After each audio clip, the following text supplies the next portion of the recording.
Impano umuhungu wanjye Kirikou umuhungu wanjye cyane ko tuzeranye ataraba n'umuhanzi. Oya yego wajya kugira Burundi. Oya Ninshuti uko undi umuhanzi kigiye twabanye bwa mbere yari Orege uko ni Kirikou umwana kuri ba Orege zime twango General Delege igiso ibyamamare rero byatangiye kuba bihagera kabisa, ngira ngo murabonye witwa Miki hanyuma n'uwitwa Aga Promoter couple igezwe hano mu gihugu kabisa. Bamwita Binovia, ni umuhanzi, ni umucontent creator, ni umunyamakuru, ni umukomediye, ni umukinnyi wa filime. Mbega ni ibintu byinshi cyane kabisa bikomereka. Ndebe uburyo nsinaza no kuba mbegera bimeze bite. Ni freshman wasesekaye ko mbona urakaye muze. Oya buretse gato yanjye ngiye kureba Igitaramo ngewe. Miziki hano rutse abo kuki batagutumiye wamfura ngo iki miziki ko nzi kuyumva neza habuze iki ngewe no uri kure uri afishe. Ngewe ntago ndi kuri afishe ariko B1 ni mu rugo. Kandi umuhanzi witeguye kuza gukubita stage agatwika nini ni View Nation kuri Magique Benno.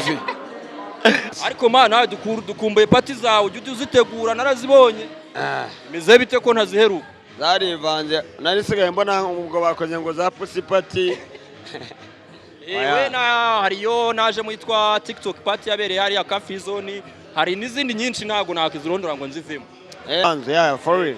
So ugeze hano rero hakiri kare birumvikana hafi saa 12:00 haracyabura iminota myinshi kugira igitaramo gitangire official, ariko abahanzi bo bamaje kwagera ba check in the sound. Ndashaka ariko n'abafana bahari none urabona abafana bahari. Oya barahari wari winjiramo imbere ngo urebe n'abafana barimo rwose. Hanyuma muri iki gitaramo abahanzi witeze kuvuga ati ewa nari nkumbuye stage yabo kubareba live, namaje kumenya ko baraza kuba bacuranga live nabaye. Okay, Kirikou ndamukunda kubera ko turanasa. Uranasa ako ndamusumba. Ibyamamare rero byatangiye kuba bihagera kabisa, ngira ngo murabonye witwa Miki hanyuma n'uwitwa Aga Promoter couple igezwe hano mu gihugu kabisa. Bamwita Binovia, ni umuhanzi, ni umucontent creator, ni umunyamakuru, ni umukomediye, ni umukinnyi wa filime. Mbega ni ibintu byinshi cyane kabisa bikomereka. Ndebe uburyo nsinaza no kuba mbegera bimeze bite. Ni freshman wasesekaye ko mbona urakaye muze. Oya buretse gato yanjye ngiye kureba Igitaramo ngewe. Miziki hano rutse abo kuki batagutumiye wamfura ngo iki miziki ko nzi kuyumva neza habuze iki ngewe no uri kure uri afishe.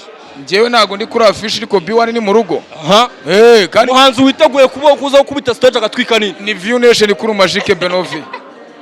Yes, uwo ni Kuri Magique yitwa Benovia, ni umunyamakuru, ni umuhanzi, ni umukomediye, ni umukinnyi wa filime, ni umucontent creator. Ni ibintu byinshi cyane. Benshi rero bakomeje kugenda abinjira hano kabisa. Abahanzi bari hano bo ewana niba utaje kureba bivuze ko iki ari cyo gitaramo cya mbere uhombye mu buzima, kandi cyari cyoroshye kwishyura. Abo ngira ngo muri kubabona bari kubambika ama wristband.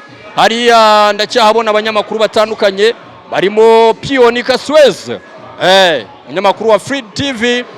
Abona abafana kabisa baje gushyigikira abahanzi babo batandukanye. Hanyuma ariko umunyamakuru wanyu Mr Muhanzi mba nahababereye kabisa. Tayari abashinzwe umutekano bodyguard kuva muri KGL, abahungu babasirimu nabonye bafata utuntu tw'udufoto ndavugane kabisa. Iyi nkuru ngiye kuyikora nk'uri kogeza umupira. Ako zebra watunze kamera hano nanjye bakambona. Ego nabonye n'uwo witwa Paxson. Ndimo ndabareba hano nubwo mutari mwabona ariko nge nababonye. Ewana abakobwa beza kabisa. Swezi imeze bite Swezi? Amakuru biracamo usesekaye hano ahantu bigiye kubera muri Kigali. Uraseka iki turi mu makuru? Mbese yes. Oya nushaka ngaburetse mbese. Niba hari umuhungu nemera umuntu bitwa Suez. Yaman wasesekaye karari. Maje kare uko abahungu banje baranga bari performing. Arutona umuhungu wanje Impano umuhungu wanje Kirikou umuhungu wanje cyane ko tuzeranye ataraba n'umuhanzi. Oya yego wajya kugira Burundi.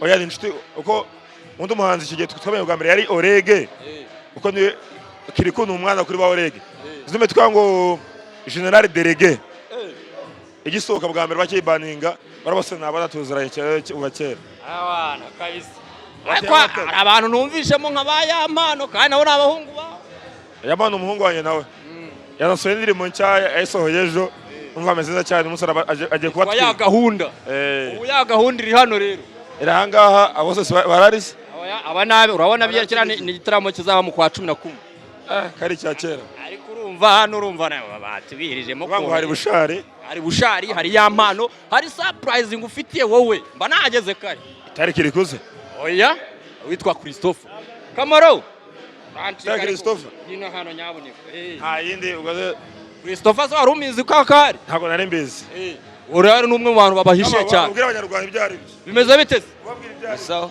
bimeze neza nari yewe ku cyango cya tari kabisa barabizi ariko nawe dukumbuye pati zawe ujye uzitegura narazibonye bimeze bite ko ntaziheruka zarivanze nari sigaye mbona ubwo bakoze ngo za pusipati we hariyo naje mu yitwa TikTok party yabereye hariya Cafe Zone hari n'izindi nyinshi ntago nakizirondora ngo nzivemo kugira amana ukagarura abajene ukabudukubita ibirori fete edition ya kabiri ya TikTok urabwira iki rero abantu kuri kamera blessing yawe ko Bloom TV icyo nababwira nuko entertainment yo mu Rwanda ariko kuri mu gisata cy'imyidagaduro cy'ama event izaba nziza kubera ko abantu bari kubyitabira cyane hanyuma bashyiremo n'akabaraga n'abanyarwanda bajya bazana umufungo baduteza imbere abantu aba content creator baduteza imbere kugira ngo dukomeze twubake kingdom yacu ya showbiz tubone n'imifungo utange n'umusanzu for real so ugeze hano rero hakiri kare birumvikana hafi saa 12:00 haracyabura iminota myinshi kugira igitaramo gitangire official ariko abahanzi bo bamaje kwagera ba check in the sound ndashaka ariko n'abafana bahari none urabona hari abafana bahari oya barahari wari winjiramo imbere ngo urebe n'abafana barimo rwose hanyuma muri iki gitaramo abahanzi witeze kuvuga ati ewa nari nkumbuye stage yabo kubareba live namaje kumenya ko baraza kuba bacuranga live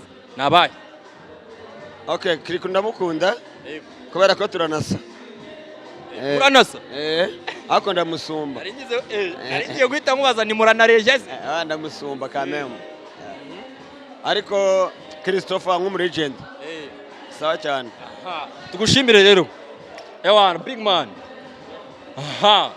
cyane mu myidagaduro ya hano mu Rwanda kabisa nakomeza nk'updatinga cameraman